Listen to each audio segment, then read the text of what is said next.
Everybody wants some blast of magic, magic, magic, magic, magic, magic. I got the magic in me. It's Magician 101 time, the show for all magicians. We got a lot of great questions this week. We only have 4 though. And I want to get some more questions for next week, so remember to post your questions down below. And here is the first question. Before I get to it though, I do want to say we had an overwhelming response. Everybody said yes, they would do a contest if I held one. So I'm gonna hold, there we go, a contest, but it's not going to be until next year. So when this year gets closer to the end, I'll give more information about that and start teasing about that a little bit. But there will be some really awesome magic prizes, so you don't want to miss that. Keep watching my channel for that contest information later on, closer towards the end of the year. All right. So the first question comes from Jay Brothwick, and it says, I'm hoping to visit New York next year, and I'm planning on visiting Phantasma Magic. I understand there is a museum there. My question is, have you ever been there, and as a magician, is it worth a visit?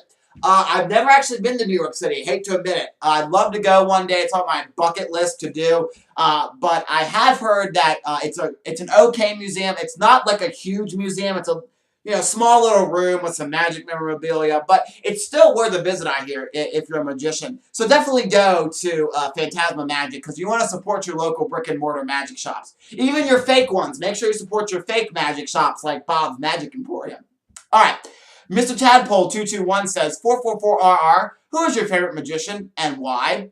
Well, I'm going to break this into 2 categories, because I'm going to give you my top 3 favorite magicians in both of these categories. First is ones that would be well-known outside of the magic community. And you'll know who I mean in a minute, like Penn and Teller. Everybody, if you say, who's your favorite, give me a magic duo, they would say, oh, Penn and Teller. Most people know that. I think Penn and Teller is really hilarious. I love Penn and Teller. They're really, really good to go see. I've never seen them perform live, though, but when I've seen them live on TV doing certain things, they've been really hilarious. And I'm sure they're even funnier on stage to go see them live. Matt King. Matt King is kind of on the border, because you can go see him out in Las Vegas. He's really funny.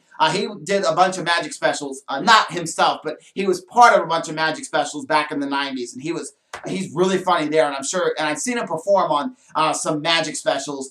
And he's really hilarious. So I think you should go see Matt King. He's one of my favorites. And the other one is Collins Key. You might know him. He's on America's Got Talent. He has been doing some really amazing magic. I'm predicting it right now. Collins Key is going to win America's Got Talent. Who knows if that's true or not. But anyways, I think Collins Key will win America's Got Talent. That's my prediction. Enough about that, though. But he's done some really cool stuff, and I'm a big fan of his, too.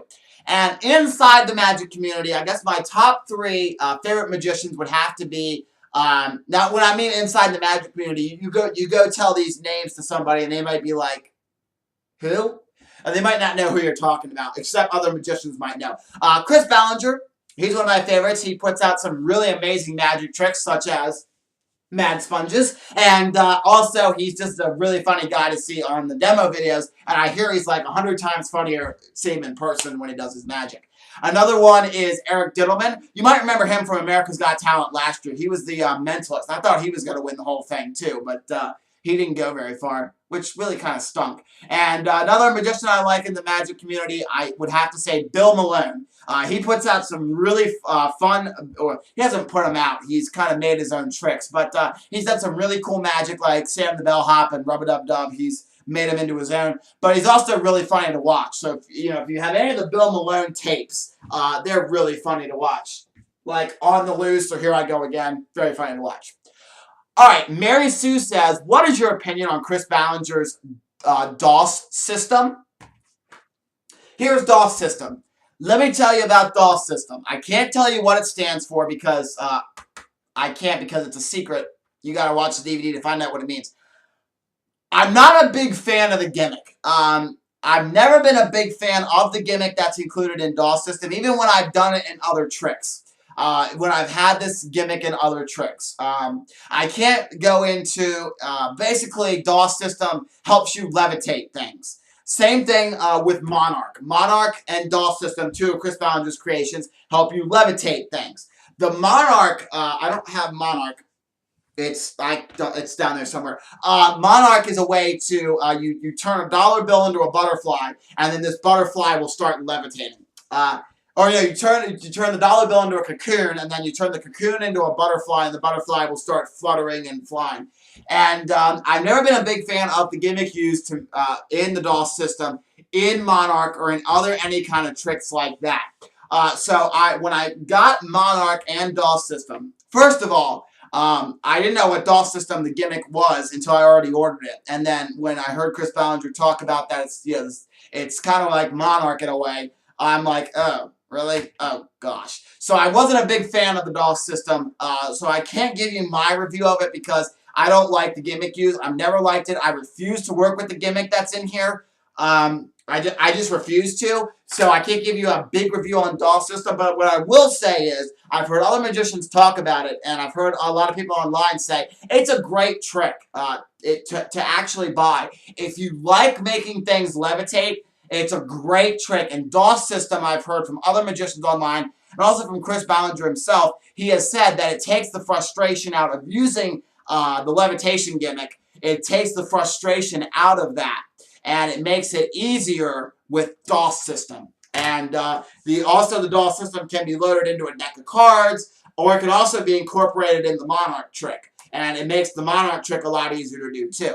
But I've never been a big fan, like I say, of levitation gimmicks, so I can't go into it and say that I like it or not. So I would ask people, read the product reviews for DOS system on Magic Geek's product page. All right, and finally, 5555 Trumpet. I'm sorry, Triumph. Oh, good Lord.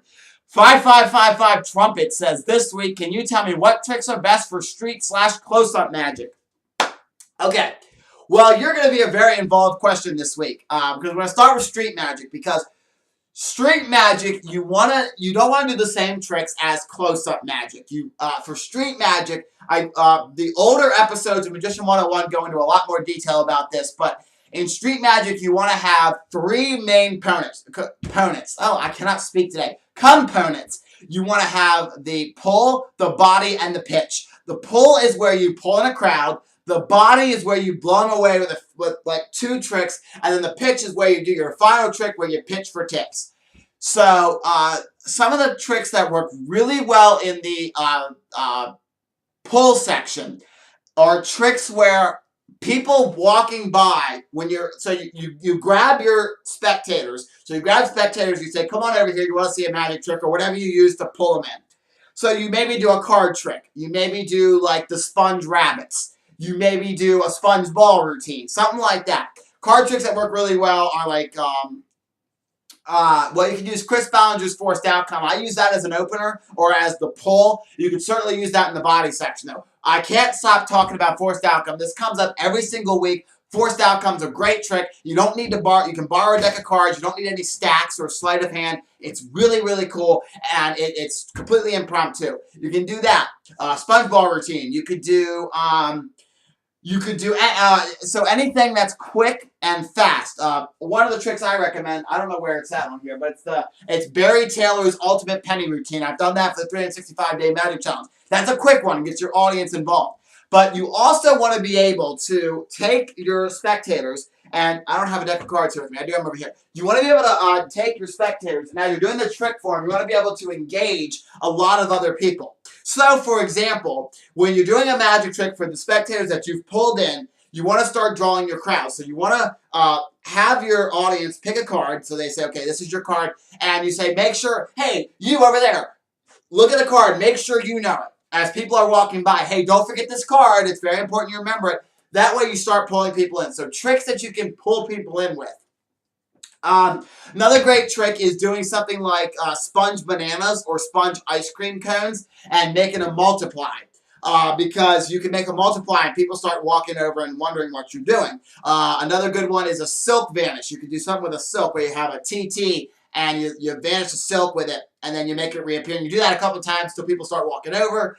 Another good one is a stick vanish or a wand vanish where you like take the wand, you make it vanish, make it reappear like in a hat or in a purse or something like that. That's really good. For the for the body section, you want to do some tricks, but so you want to do some good tricks to keep your audience. Another good one Chris Ballinger says is using forced outcome in your body section. I use it as my pull, like I said, but you can use it in your body as well. Another one that I like to do in my body section is I'll do maybe a mentalism trick, a packet trick, like I'll do Bewave, or I'll do Twisted Sisters. That's a really good one. Another one I'll do in the body section is Chad Long's Flash. I love that trick. It's a great body trick to do. And then another good one, there's some really good ones. The Ravens are a really good one to do in the body, according to Chris Ballinger and some other magicians. And then the pitch, you want to end your trick with one big final trick. It can be a bunch of little tricks strung along, but you want to do a big trick for your pitch. And like cups and balls, a straight jacket, Chris Ballinger's Frayed Knot. Anywhere where you can take your tip receptacle and have it in your hand, that's a good one to do for your pitch. Another one I do for my pitch, Mad Sponges. Go pick up, they're really expensive. They're about $65 with shipping, but Mad Sponges is a great pitcher. I use that at the end, and I throw all the Mad Sponges. So like I'll make the red bird appear, and then the green bird, and then the green pig. And I'll do the slingshot and the break it into the castle. I'll throw those two inside my hat. And then I'll throw them all in, and then I'll say 1, 2, 3 star perfect Angry Birds game, and I'll have the hat in my hand, and it's perfect to pitch for tips with that. So you can definitely do that as well. And close-up magic, I don't know what kind of close-up magic you're doing, if you're like stationary, using a table in your stationary, or if you're walking around. If you're strolling, you don't want to put a lot of prop tricks in your pocket. So you want to have maybe 3 sponge balls, or 4, depending on whatever sponge ball routine you do. A deck of cards, stuff that's not going to weigh your pockets down. You don't want to be strolling and doing a lot of pocket stuff. So you want to maybe know a lot of tricks with a deck of cards if you're strolling. You want to do a lot of packet tricks, something that can be done in the spectator's hand where you don't need a table, that kind of thing. And stuff that won't weigh your pockets down. If you're doing close-up where you're stationary at like one stationary location, a lot of packet tricks are good. Chris Ballinger's Forced Outcome is really, really good. A lot of great tricks. So card tricks are really good. But packet tricks like Twisted Sisters or Bewave or Bigfoot by Nick Trost and Seeing Stars by Yarmedi. That's a good one too. Doing Flash by Chad Long's a good one. Let me go look see what else I have in my close-up case, because I don't know. Oh, doing Freedom Pack's a good one. Doing any of the El Capitan magic like Triumph Deck or Kaleidoscope cards. Doing any of the tricksandwands.com magic tricks. A lot of their magic tricks are really good for close-up. Such as, like Wizard's character that I did on Monday. And the one that's coming up on Saturday called Guess What? That's a really great one to do close-up. So that's really some of the good tricks. But really, anything for close-up, you want to do small. You want to do really small stuff for close-up. You want to do card tricks and coin tricks and packet tricks. One other trick, too, that's really good for your pitch section is the Haunted Timber. I've done this for the 365-day Magic Challenge. This is a really great trick. When the timber falls out on the street, it really just people go crazy over that. So that is this week's that's this week's Magician 101. Hope everybody enjoyed getting your questions answered, and make sure you post a lot more questions for next week, because I love answering everyone's questions. Thanks so much for watching Magician 101, and I'll see you next week, or if not before.